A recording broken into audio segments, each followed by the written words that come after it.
Yes, students, good morning. And now, in continuation with the video lectures, we are going to start, that is, chapter 11, part first, and it is thermal properties of matter. Thermal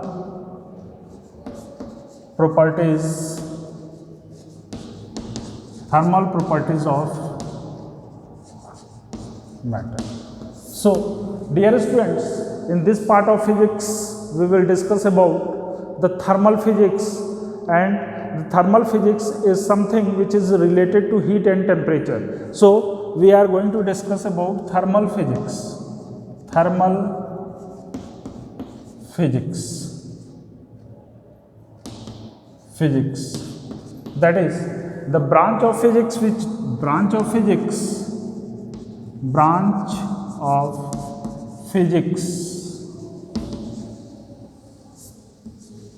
which is related to heat and temperature. Means thermal physics is that branch of physics which is related to heat and temperature. Now, thermal physics can be further divided into two categories. The first category is thermostatics, and in thermostatics we will discuss about the heat at rest. And heat at rest means to say that the heat is flowing within a body, that is, the transfer here of heat takes place from one part of the body to the other part of the body. It does not move in the surrounding, and it is called as heat at rest. So, its first part is thermostatics. Thermostatics means heat at rest. Heat at rest, it means to say that within a body we will discuss about the flow of heat within a body, we will discuss. And this part we will study in in our syllabus. This part we will study in thermal properties of matter.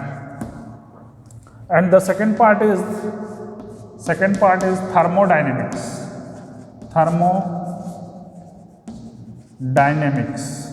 And thermodynamics means to say that the flow of heat,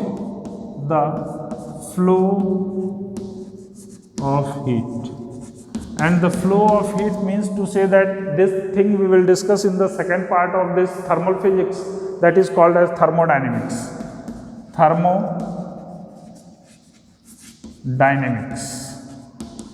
Second part, that is called as thermodynamics, which is the second part, that is next chapter, in which we will study about thermodynamics. So, before discussing all these things, thermostatics, we will start our chapter with the thermostatics or heat at rest.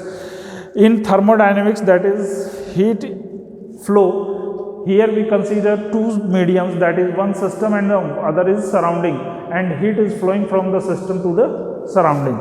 In thermodynamics we will study. So, starting a study with the thermostatics or thermal properties of matter, first of all we will discuss about temperature. Temperature is the basic thing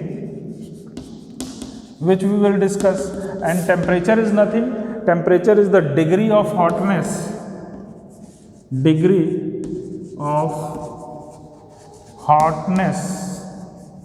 or coldness of a body. Degree of hotness or coldness of a body means how much a body is hotter and how much a body is colder. The measurement of this is called as temperature. So, we can say that temperature is a relative term. Temperature is a relative.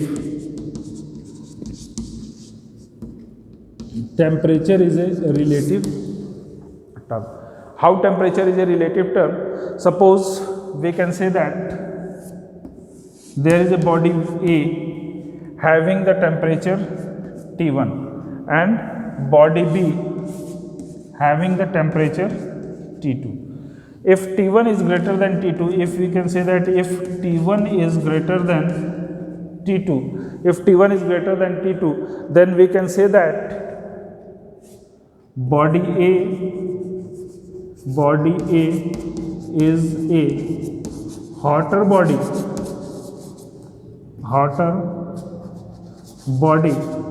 as compared to body B, as compared to body B. Means body A has higher temperature and body B has lower temperature, so we can say that body A is hotter body as compared to body B.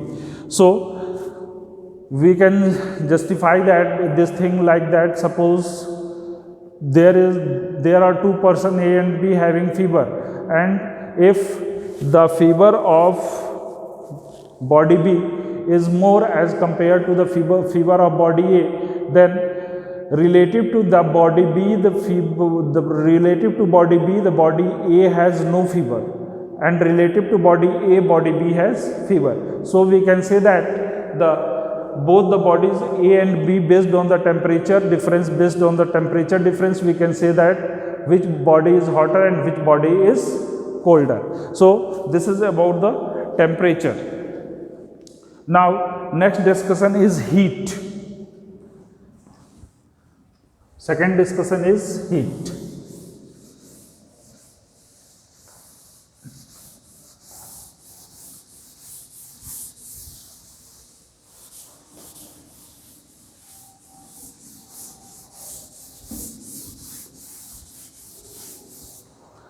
Dear students, what is heat?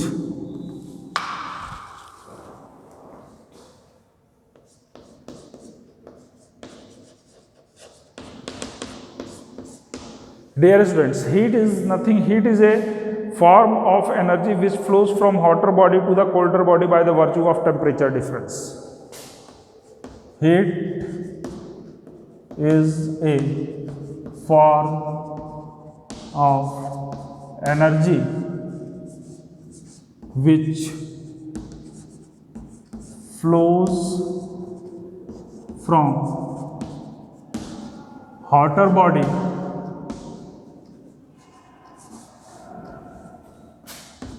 to the colder body by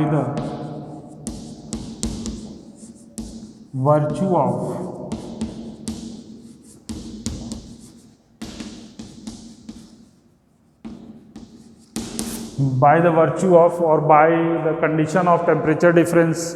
If heat flows from one body, suppose there is body A and there is body B, and both the bodies B, it has temperature T1 and it has temperature T2, and T1 is greater than T2. So T1 is the hotter body, A is the hotter body and body B is the colder body. So the energy due to temperature difference, the energy transfer from one body to the another body, and so it is called as the transfer of heat or movement of heat from one body to the another body.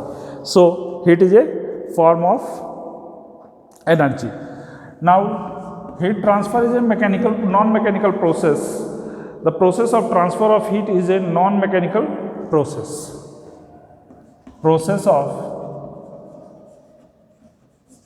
transfer of heat is a non-mechanical process.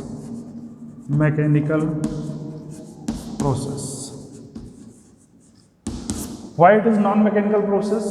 The process of transfer of heat is a non-mechanical process because while transferring of heat from a hotter body to the colder body, there is no any requirement of mechanical work to be done. So because no mechanical work is required to be done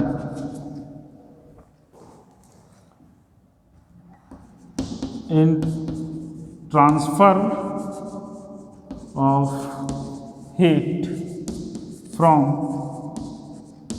hotter body to colder body, hotter body to colder body. Since there is no any mechanical work required to be done in the process of transfer of heat, so it is a non-mechanical process. Now talking about this SI unit. SI unit of heat is SI unit of heat is joule. SI unit of heat is joule, and 1 joule is equal to 4.2 calorie. 1 joule is equal to what? 4.2 calorie, and this calorie is what? Calorie is the CGS. Calorie is the CGS unit of heat. Now how can you define the term calorie? 1 calorie of heat can be defined as the amount. 1 calorie of heat is defined as the amount of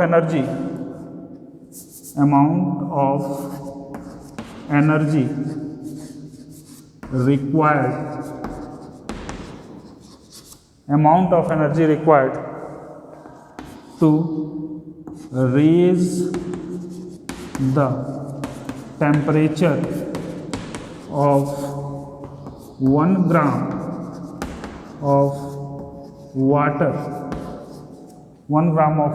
by 1 degree Celsius. So to raise the temperature of 1 gram of water to 1 degree Celsius, whatever the energy required, that energy is called as 1 calorie of energy. Now we will discuss about the theories related to heat. What are the theories related to heat? We will discuss. Yes, dear students, there are 2 theories related to heat. One is the classical theory and other is the modern theory. So the classical theory which is related to heat, that is called as caloric theory. First theory related to heat is caloric theory. And what does the caloric theory says? Caloric theory says that the heat energy is nothing. Heat energy is just a fluid, and if that fluid is being added to any substance, it increases its temperature, and if that fluid, that is caloric, is removed from the substance, its temperature decreases. Means it is treated in classical theory, it is treated as a fluid, and if that fluid is added to the substance, it increases its temperature, and if it is removed, then it decreases its temperature. So caloric theory of heat suggests that heat is an invisible, weightless and odorless fluid. Heat is an invisible, weightless and odorless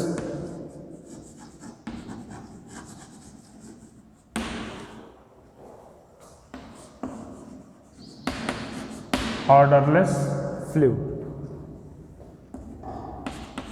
If this caloric is being added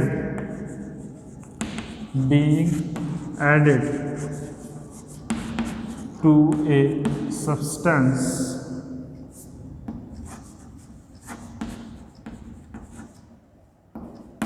its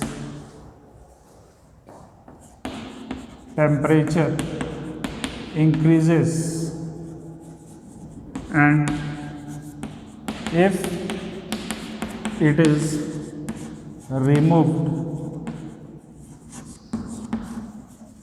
from a substance, its temperature decreases. And the next theory about the heat, is the dynamic theory.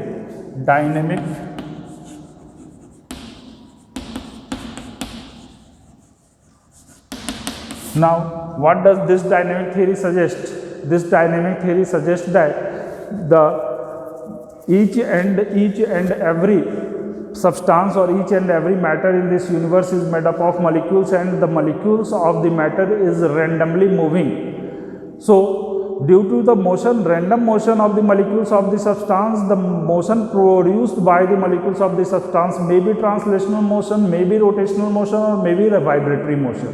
So, whatever the kinetic energy acquired by the substance due to their translational or rotational or vibrational motion. Suppose there is a substance, to some particles there is a gas inside the room, and so the molecules of the gas is moving translatory in all the directions. Suppose there is a liquid solid, the solid molecules are vibrating at their mean position. The liquid, suppose there is a liquid at high temperature, then the liquid molecules are at higher temperature, the liquid molecules starts rotating about their axis. So, whatever the sum of the total energies, that is translational energy, rotational energy or vibrational energy possessed by the different molecules, the sum of all the energies constitute as the heat. So, according to dynamic theory, all the substances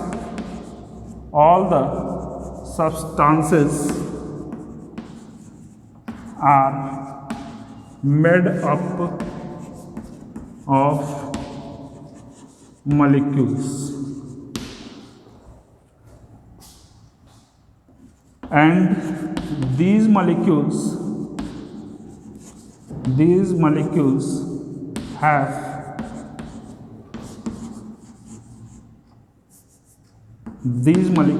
their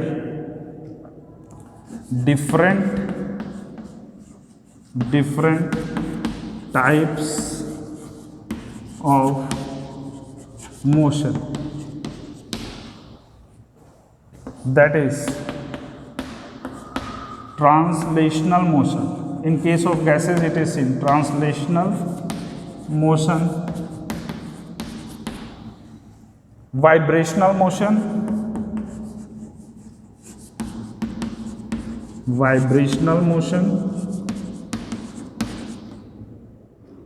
and rotational motion.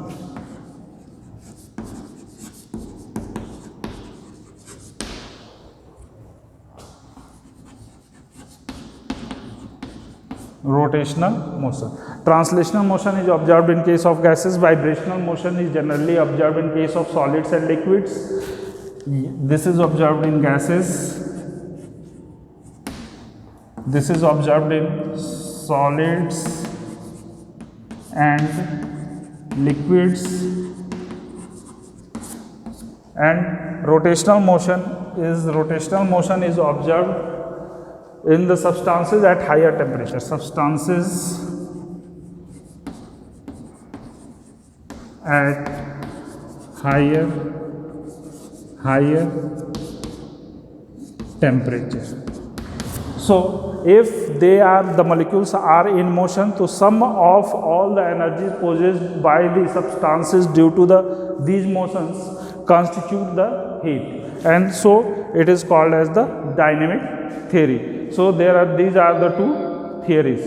Now, we will discuss about the most important thing about the measurement of temperature. We will discuss about measurement of temperature. Next discussion is measurement of temperature.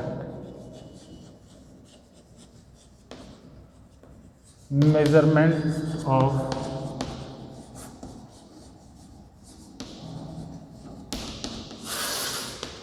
So, while discussing the thermal physics, the measurement of temperature is very much necessary. So, temperature is the fundamental physical quantity and it needs to be measured. Temperature is a fundamental fundamental quantity and it needs to be temperature is the fundamental quantity and it needs to be measured. The measurement of temperature is done by some specified scale. Measurement of temperature is done by some specified scale. There are various scales over which the temperature is measured. You had obviously heard about these scales, that is Celsius scale, Fahrenheit scale, Kelvin scale, Reaumur scale and Rankine scale. So for the measurement of temperature, these scales are required. These scales are commonly called as thermometer. So these scales are called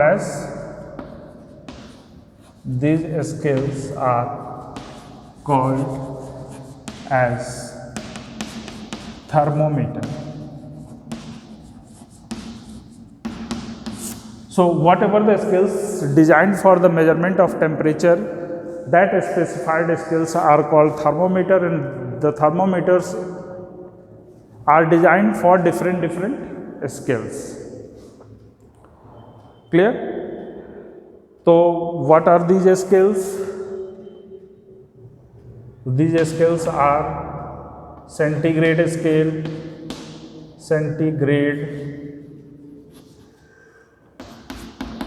Fahrenheit,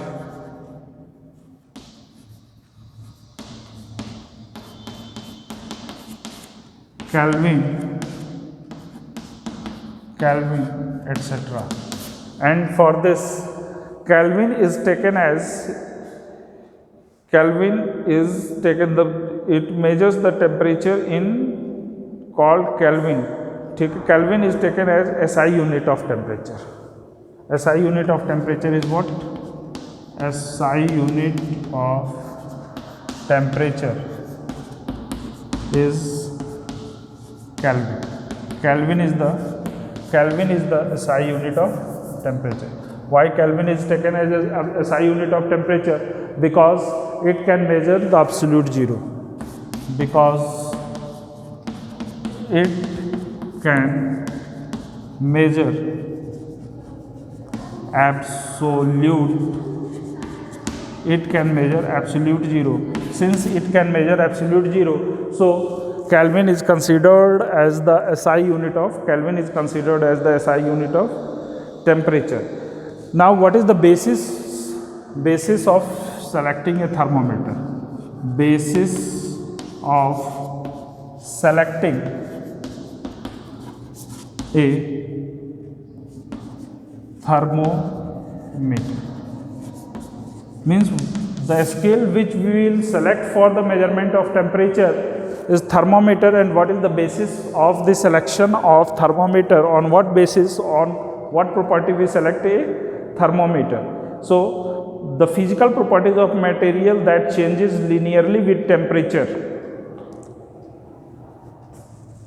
Whatever the material you had used for the construction or calibration of the thermometer, the physical property of that material can change linearly with the variation of temperature. So the physical property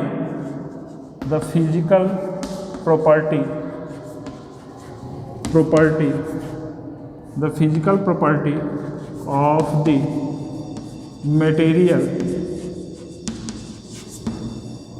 changes linearly with temperature. With increase of temperature, that physical property changes linearly, and for that we take in this way we can make the thermometer. So dear students, this is all about the measurement of temperature. Now in the next video we will discuss about certain scales, how to measure the temperature by the help of these scales. What is the lower fixed point, what is the upper fixed point we will discuss, and after that we will discuss about Charles law, Boyle's law, and ideal gas equation, then thermal expansion. So that's all for today students. Thank you. Have a nice day.